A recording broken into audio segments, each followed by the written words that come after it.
Dans le reste de l'actualité, Fanny, aux États-Unis, la grand-messe des démocrates américains. Oui, c'est à Chicago que vont se rassembler aujourd'hui les soutiens de la vice-présidente américaine Kamala Harris. Aviva Fried, vous êtes sur place pour Europe 1. Cette convention doit investir Kamala Harris, candidate officielle à la présidentielle. C'est elle donc qui affrontera Donald Trump en novembre prochain. Perspective qui a reboosté le camp démocrate. Oui, entre les délégués, les bénévoles, les invités et les journalistes, ce sont plus de 50 000 personnes qui sont attendues pour fêter cette convention démocrate.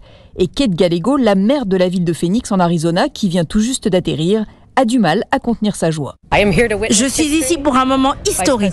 La vice-présidente Harris sera une candidate incroyable et nous célébrerons la première femme à la tête des États-Unis.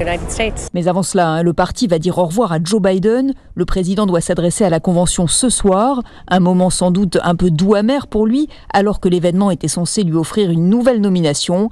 Mais comme beaucoup ici, Julie Linhart-Fernat, venue elle aussi d'Arizona, se félicite du changement de candidat. On est tous reconnaissants du travail difficile accompli par le président Biden, mais on n'était vraiment pas sûr qu'il tiendrait les 4 années.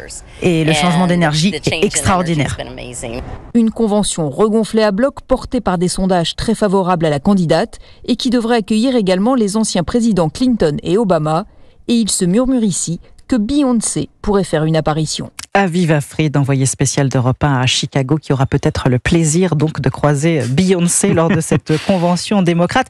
Convention qui devrait néanmoins être perturbée. Des milliers de manifestants pro-palestiniens sont attendus autour de ce site à Chicago, alors qu'Anthony Blinken, le secrétaire d'État américain, est arrivé hier soir, lui, en Israël. Il doit rencontrer aujourd'hui le Premier ministre israélien. Benjamin Netanyahou et les terroristes du Hamas s'accusent mutuellement de faire échouer les négociations pour trouver une sortie de conflit. Objectif cette fois encore pour Washington, mettre fin donc à cette guerre et éviter l'embrasement régional.